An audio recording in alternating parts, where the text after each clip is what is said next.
naman, Joy and Suyu here onto the hands of MP Welcome and of to course Carl Mobile TV. Legends! Pero pasok muna tayo dito sa game number 2 ng ating highlight match, Twisted Minds at TLPH. Alam mo, bago natin seryoso itong matchup na to, china-challenge ko yung mga nanonood dito sa MPL. Sana ma-clip nyo yung unang beses na tinawag na washing-washing, yung Ni second Suyu. skill ni Suyu. Kasi sa totoo lang, hindi ko na alam saan galing yung washing-washing. Sa tinagal-tagal na ginagamit, ilan na rin na nag-play-by-play. Yan na lang talaga ang tumatak ng gusto. Ay, nako. Kasi nga naman, madali nga naman kasi intindihin, di ba? Pag washing, parang mga samurai X na galawan. Alam mo yung pag sa totoo lang, yung explanation natin, minsan di nagme-make sense eh. Kasi sinasabi natin yung tunog nun ng washing-washing. Pero yung totoong tunog nun, shing, shing, Ayan, shing. oh. Ayan, o. Pag pinakinggan natin mabuti, pero syempre, alam naman natin pag minsan pa nagkukwento, may diba? sounds. Oo. Ganun talaga eh. Pero kapansin-pansin din na, JP, ito na naman, nakatrill na naman, pre. Okay. Oo. Ano talaga yan eh, nagiging normal na kasi kailangan mo yung early damage output para sa iyong mga smart missile kasi nag-a-apply yung adaptive damage yan doon sa mga mini rockets. Pero alam mo, yung sa Twisted Minds, medyo wala muna silang plot twist ngayon. No? Naka-normal na talents dito si Hajizi. Meron siyang Wilderness Blessing, yung Rupture, tapos yung Impure Rage. So medyo normal yung magiging early game setup natin. Siguro pinakamalala na rito is yung Leash na ginagawa ni JP para kay Carl TZ. And sabay actually sila nag-level 4, surprisingly. More on a straightforward approach, kumbaga, dito sa Twisted Minds. Yes. And para sa TLPH naman, knowing that they have the momentum and advantage, gusto nilang i-retain yun. Gusto nilang maituloy, especially yung gantong mga pag-ikot ni JP, yung pagsama agad na maaga ni Sanford at Sanji onto the mid lane. At ngayon, guys, makikita rin naman natin ang mga pag-ikot agad doon sa may turtle pit. Grabe si Ohib, Lumalamang si Oheb dito against Outplayed. Paano bang matchup nito? Medyo confused pa rin ako sa matchup nito. Pero mamaya natin pag-usapan yan. Kasi doon yung ejector play. At si James ay nagamit na rin yung kanyang revitalize. Sanford, real manipulation from Haji Z. Pero umatras lang doon sa apat na sulok ng kahon itong TLPH. Medyo marami-raming mga battle spell lang na-exhaust agad dito. Pero hindi pa rin tatantanan. Naka-forward pa rin dito si James. Naka-target kay Sanji. Okay, focus lang si Carlito dito. Okay, bumertical na nga. Sanford! Ayan na. Ito si Sanford, kayang lumaban. Dabog. Tamang talon lang at nagdadabog. Ngayon sa may batay pa may nagaganap din. And Haji Z will take the first blood. Habang si Carlito magwawagi. Ngayon, kailangan umatras dito ni Carlito. Pero naabutan siya. Double kill para kay MP the King. Nadamay pa, medyo napasama yung unstoppable force ni JP doon dahil nadamay siya sa huling putok nung sayaw ni Joy. And TLPH losing that turtle, medyo mahirap din kasi para sa kanila i-contest yung turtle na yon. Dahil level 3 lang si Sanji all throughout that turtle skirmish. Nag-level 4 lang siya dahil nakuha ni Cartesi yung pagong. But Twisted Minds, nandoon yung turn na nilalaban sa TLPH. And this is a different kind of approach na nakita natin yung mas sabay na synergy ng ibang mga members dito for Twisted Minds. An early 3-0 kill here for Twisted. And aside from that, dun sa may bandang baba rin kasi medyo naiipit din sa sitwasyon. Oheb and Outplayed matchup. Balikan natin yon on to the Iritel and Moscow. Usually yung Iritel yung lumalamang dyan, pero sa AJ kasi ganun yung ginagawa nila, naka-marksman na emblem. AJ, wait lang, AJ. Nagamit, dalawang ultimate na na-expend doon. Habang si JP na lang ang magiging target. Nagubra ng Twisted Mind, boy pa rin. Pero not for long ata kasi sasalubungin. Nagamit na rin Revitalize. Naku po, na-bait pa nga sa may vertical palayo. Carl TZ with a kill. Nag-enjoy Ito yung masaya kasi kapag suyo yung yung suyo yung hero mo, may stun eh. Oo nga eh. Bawal ka mag-dive talaga. Minsan na mapapunish ka bigla ng suyo and Carl TZ was there to help punish the Gitot Kacha. Ang malupit doon, nakadagdag pa ng shield yung ejector ni JP. And I think nag-proc din actually yung cooldown nung turtle shield. Tsaka sakto, no? Outplayed. Hinahabol si Alfred. Ay, naiiwasan niya. Pero di mo maiiwasan yung unstoppable force. Kaya nga unstoppable eh. Kaya ngayon si Sanji ay namatay din. Mula dito kay MP the King. Atras mo sa dito. Sa Carlito ay mamamatay. Double kill. Si MP hindi talaga magpapapigil. Ito si MP the King. Habang si Oil naman na magiging sa target nila ngayon. Nagamit yung power of wildness or wildness.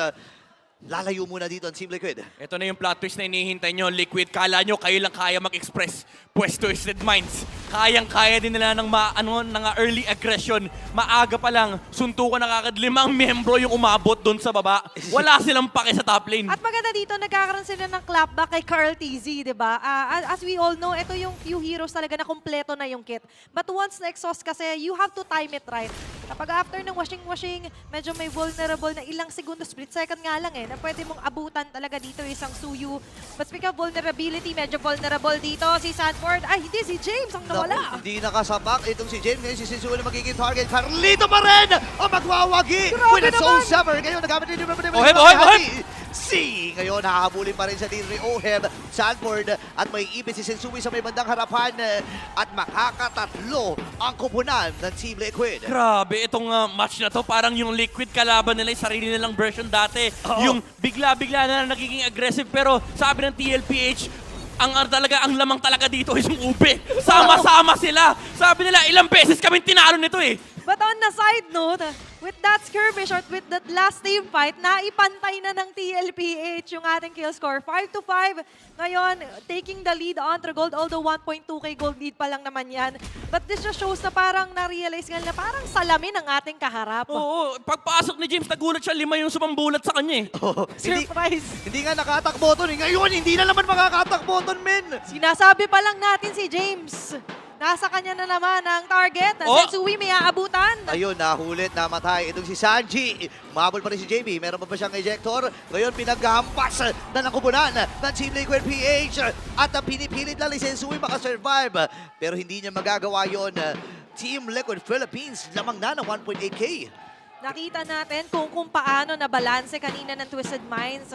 Up to the 3-minute or 4-minute mark yung laban. Kaso sa ngayon, for TLPH, kahit na may nakukuha isa sa kanila, they make sure na sa ibang aspeto sila top babawi lane. pagdating dito sa mga paghahabol. At si James na naman yata, or MP the King ang kanilang Ay. nakikita. Habang nahuhuli ng konti sila James sa Oh, Haji, paghabol Haji. dito. Okay, si JP kailangan matras. Grabe naman, napakasakit naman ng damage, James. May bawi siyang ginawa ngayon. Tumama din yung Spear of Destruction. Oheb! Pero si Ayan na! Oheb! Nagigigil, Carlito ay nakakuha na rin ang kill habang si Alfred yung mamatay. Mula sa kamay ni Sanji ngayon. At yung washing-washing. Carlito dito nakikipaghampasan. And this Sensui time, na pumasok lang. na rin itong si Sanford sa may vertical. Para kay Carlito na great. Sa may transition sa pagong. Grabe talaga itong TLPH. Ayaw nila maghiwa-hiwalay. Nakita nila sa may top lane. Sabi ni Carl, sama tayo, JP, papatayin natin yung Joy. Although may punish naman mula dito kay Haji. Kaso, hindi sapat yung bayad para sa kinumitan nila. Hindi naging enough. And si Oheb, nakaharap ng magandang Spear of Destruction mula sa bottom lane. May side quest sila eh. Lahat tantusan, lahat binigyan eh. All members of Twisted Minds doon, parang unofficial wipeout pa nga yung nangyari doon eh. Oo, Nagkataon lang na umabot na yung pagkabuhay ni MP the King. Yeah. Sa sobrang lala nung ginawa ni Oheb. Medyo sinugal na niya yung buhay niya, mapatay lang si Haji. Oo. And that is actually a high risk na nga lang din. Tinake nila yon. Nakita natin kung paano naman nagbunga ng sobra. And for TLPH, yun naman yung kailangan nilang i-capitalize eh. Yung mga gains na ganon. Sabi kasi ni Oheb, pre, susukal ko na to. Mapatay ko lang si Haji, wala siyang bawi sa akin. Oo, hindi ba nakakabawi ngayon? Ayun na naman. May nagaganap atang Inagis! ejector play mula kay Daddy James at nakakuha rin siya ng kill. Si Sanford at ang buong kupunan. Si Oheb, si Oheb! Grabe naman! Nasa harapan na itong si Oheb ng buong kupunan at si Twisted Minds. Grabe. Ganto katapang itong si Oheb. Si Oheb, ang batang liquid, ang tagapagtanggol ngayon ng cavalry. Talaga naman palaban. Pasugod. High risk, high reward daw, sabi ni Oheb. Napakaganda ng mga active plays na nanggagaling mula dito sa TLPH. And kanina, even though nakakita tayo ng malupit na proactive play mula dito kay JP at si Carl, ngayon si Oheb na yung kalaban ng Twisted Minds. At sa ngayon, nangaabangan natin kung sino ba muli ang masiset-upan dito ni Daddy JP. Kasi sa ngayon, they're on their hunting mode na nga lang din nakaabang Uy! sa labas ng base. Ito ang pagtalo ni Sanford sa gitna, sa likod! Napakatapang talaga pero si Sue nasa likuran. Ngayon may nakakuha na ng kill. Dito Oh my yung goodness! Oheb and double kill. Ngayon, ito na nga Oheb! ang katapusan. Team Liquid Philippines ang magwawagi sa sering ito. Ang laban na to ay masasarado on a 2-0 sweep para sa Team Liquid Philippines! Grabe ang pinakitang mechanics, ang pinakitang execution dito